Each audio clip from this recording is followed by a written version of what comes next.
আপনাকে সাবধান করে দিলাম, বাঘের লেজ দিয়ে কান চুলকানোর চেষ্টা করবেন না। আপনি যা বলেছেন দ্বিতীয়বার যদি আমরা শুনতে পাই, ধারাবাহিক সাথে কিন্তু 20 মিনিট সময় লাগবে। ধারাবাহিক চুরমার করে দিয়ে আসবো আপনার হাত পা। আপনি কান খুলে শুনে রাখুন, আপনি কিছু টোকার হাতে মার খেয়েছিলেন, আহু করার লোক পেয়েছিলেন না। আপনি কখন লড়বেন, কোথায় লড়বেন, আপনি সময় দেন, আপনার জন্য আমরা প্রস্তুত আছি। কান খুলে আপনি ঘুঘু দেখেছেন, ফাঁদ দেখেন নাই। আপনি এক ছেলেকে হাত দিবেন, আপনাকে 10 মিনিটের মধ্যে আপনার আওয়ামী লীগকে প্রতিষ্ঠিত করছেন। আপনার ছেলের চাকরি নিয়েছিলেন যখন, আওয়ামী লীগের প্রয়াত সভাপতি ছিলেন অ্যাডভোকেট সাজিদুর রহমান খান।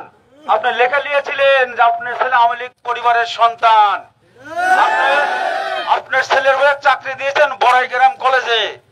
বুদ্ধ সাহেব একদিন লেখে নিয়েছিলেন যে আমার আওয়ামী লীগ পরিবারের সন্তান।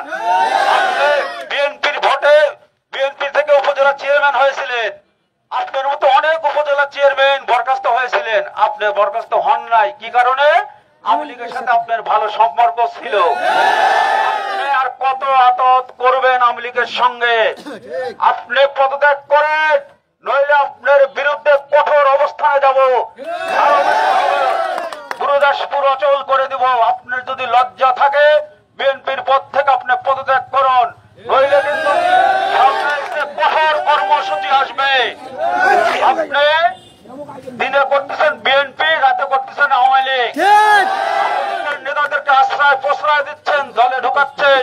দলের হাইকমান্ড বলেছে কোন দলের লোককে দলে ফেরানো যাবে না, কোন রাজনীতি করে তাকেও দলে নেওয়া যাবে না। আপনাকে হাইকমান্ডের চেয়ে বড় হয়েছে, আপনাকে হুঁশিয়ার করে দিতে বলতে চাই, নীল নকশা বাতিল করুন, নইলে কি ঠাপ খেয়েছেন আওয়ামী লীগের হাতে, বিএনপির হাতে ঠাপ খান নাই কিন্তু এখনো।